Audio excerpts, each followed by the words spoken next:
Look, I get it. Most agency owners and coaches don't have hours to spend making their videos look visually attractive. That's why so many of you default to using Loom when it comes to recording your YouTube videos. It's quick, it's easy, and it gets the job done. But the biggest downside is that it really limits your creativity and makes your videos look cheap and lazy. You can't swap camera angles, change any sceneries, or add anything on the fly without jumping into an editing tool afterwards. And if you're aiming for that Iman Gati style of editing and production quality, Loom is not gonna get you there for your YouTube channel. But what if I told you that there's a completely free tool that not only replaces Loom, but gives you total control over how your video looks and feels? And that tool is OBS. In this video, I'm going to show you how to set up OBS properly, including how to set up your macro keys, so recording your YouTube videos become effortless and fully customized to your needs. So to begin with this video, why is OBS better than Loom? If you don't know already, OBS has become the go-to recording software for a lot of OG creators on YouTube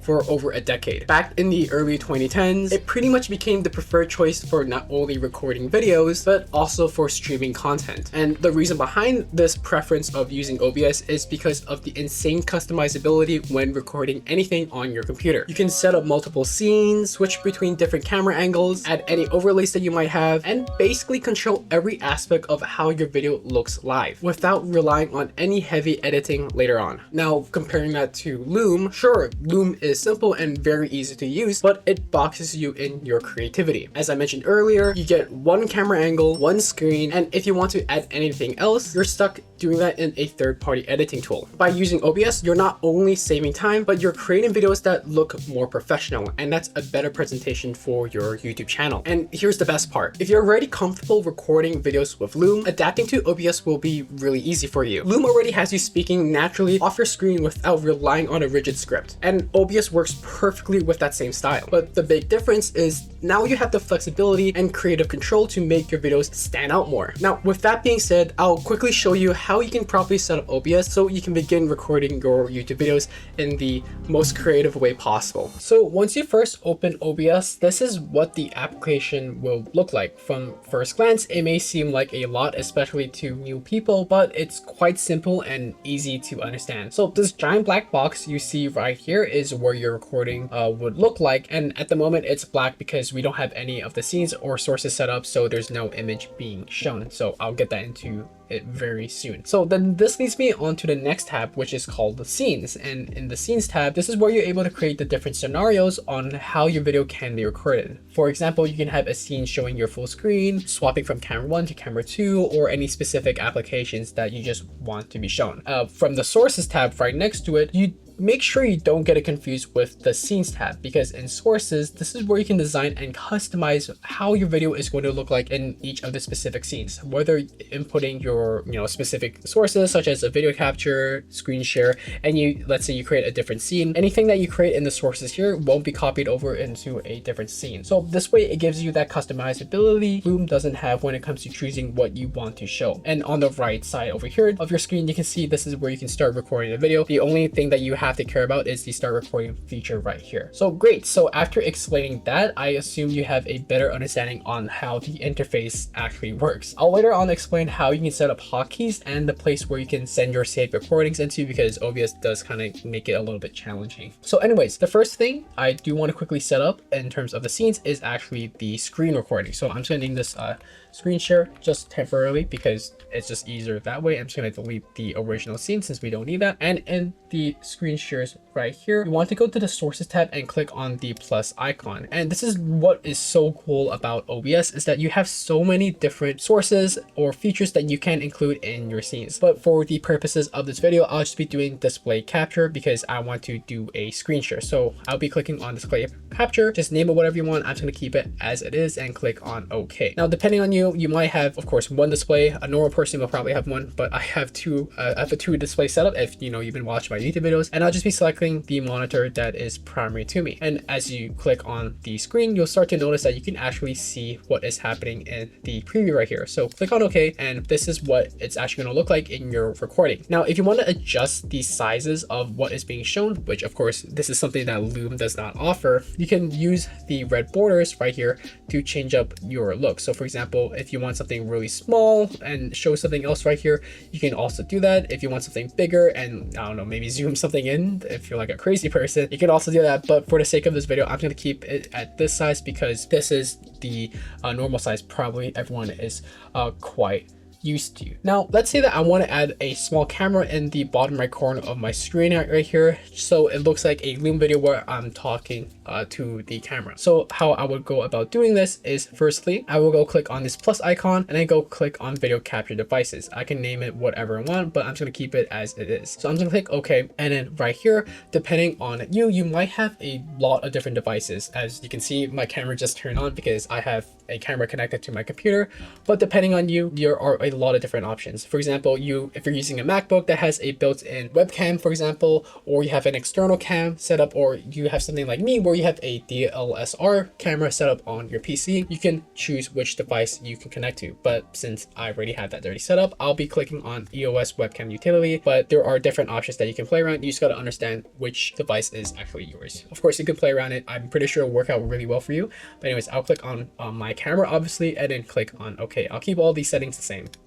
Now, what you can actually see is that my camera is showing right here. Now, if of course I want to mirror it and show exactly what's happening on the screen right here, I can just right click, go to transform, and then click on flip horizontally. And now my camera is facing the right direction as being what is shown on my mirror display on my camera. If I want to put it in the bottom right corner, I can easily do that and reduce the size of it. So now it just looks like a Loom video. But let's say I want to also include that circular look that, you know, Loom has with their videos, and that's no problem at all. So how you actually go about doing that is that you have to click on your video capture, which is this, of course, and then click on filters.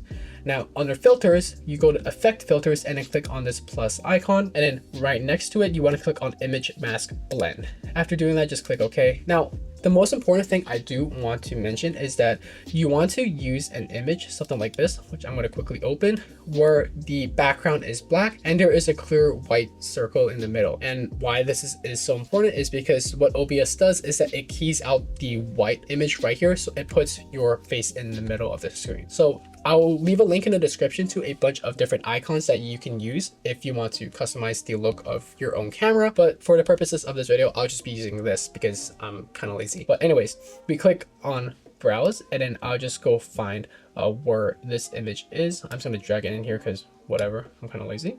Yeah, right here, and I'll click it. And now you can see that I have a really small image of myself in the circle. I could probably make it bigger, but anyways, I'm just gonna click on close and just see it is. Now you can see that my camera, just because my camera is a crop sensor, that's why it's so zoomed in. But you can see that I now have a circular image of myself in the bottom right corner, which is very similar to a Loom video. Now let's say that I want to set up a different scene in order to, let's say, make myself on the full page of the scene, right? Instead of having myself in the bottom right corner, I would love to talk to the camera instead of just, instead of just showing my screen primarily. So what I can actually do here is go to the scenes tab again and click on the plus icon, and I can call this, full screen.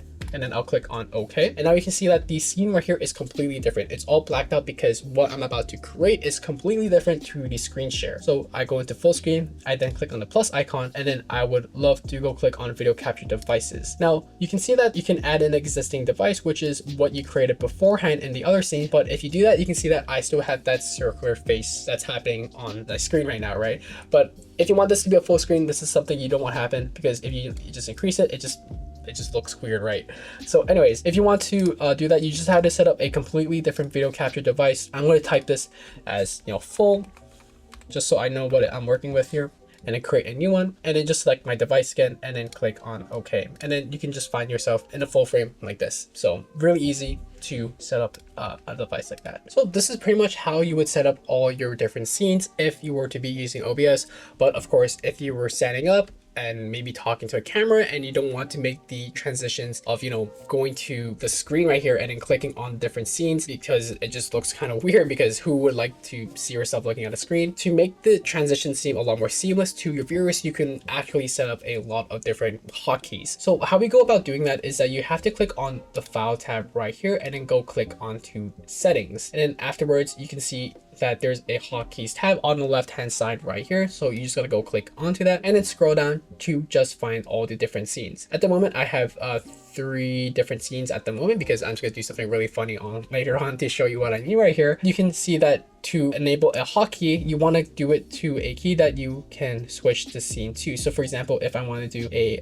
full screen, I'm just going to do F1 as an example, and for full screen number 2, I'll do F2. And if I want to do my shared screen, I can do F3. Now, depending on you, of course, you might want this transition to be even more seamless. So what you can actually do is probably use a Bluetooth remote and then hotkey those functions to that Bluetooth remote, or you can even use like a Bluetooth mouse and hotkey those extra buttons to the switch scene. So you can click those buttons off camera and not make it look like you're clicking your keyboard to switch the scenes. But since I'm sitting at my desk, I'll just be using the F keys like this. So after that, click on apply and then click on OK, and then everything would be set up. So for example, if I want to go to my screen share, I can do F3 and then I'll be back in here.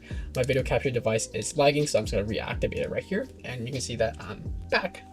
And I can go back to this scene. This one's off because I don't have my camera set up, but this one, I can just go back and forward, whatever I like. Yeah, and that's pretty much everything you have to know when it comes to setting up OBS. There's a lot of cool things that you can have done for fun, but the coolest part is that you can have 2 different camera angles set up. So you can, you know, spout the camera like this and then look at this camera over here, go back to this one. No, it's a lot of fun, right? But as you can see, there is a fading transition between the different scenes. So if you wanted to remove that and make it seem a lot more fun to you, you can actually go down to here to scenes transitions and click on cut, and now it's very quick.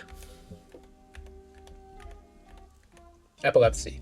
But yeah, that's pretty much how you set up OBS with the different scenes. And now I'm going to quickly show you where you can actually redirect your recordings, because OBS doesn't have something set up for that. So for that, just quickly go on your desktop and make a new folder. Just call it whatever. I'm going to call it recordings, and then go to file and then back into settings. Then after that, you want to go into outputs and then go all the way down to recording paths. Now, depending on you, I already have something set up, but as an example, I'm just going to go find the folder called recordings and then click on this. I have some Minecraft worlds up because I love to play Minecraft, and yeah, click on apply and then OK, and then now you have that new recording directory set up. But yeah, that's pretty much everything you have to know when it comes to using OBS. Hopefully it gives you a little bit more insights on the proper way of, you know, setting things up. And that's pretty much everything you need to know to start using OBS for your YouTube recordings. Unlike Loom, OBS gives you that flexibility to customize every part of your recording, from being really creative with the scenes, showing specific applications, and even crazily swapping between different camera angles just for the fun of it. There is so much you can do with OBS that Loom does not allow you to do. With OBS, your videos not only look more professional, but it can also stand out to your viewers and probably be on par with a lot of other videos that is heavily edited. And once you get more comfortable with using OBS, you'll start to notice how much more creative freedom you have compared to using Loom. Now that you know how to set up OBS and record high quality creative videos, the next step is to make your entire setup look more professional without spending a huge fortune. I understand this is a big pain point for a lot of agency owners and coaches. They want the coolest setup in the background because it just looks significantly a lot more professional. In fact, I actually made a video showing you how to build a complete YouTube setup for under $400, where I also touch on how OBS is the perfect fit when it comes to working in this workflow. So if you want to upgrade your recording quality on a budget, check out that video somewhere right here on the screen at the moment. It's the perfect next step to take your content to the next level. And with that being said, go have fun with OBS, test out whatever you want to do with it. There's a lot of different features you can play around, and of course, go kill it on YouTube with OBS.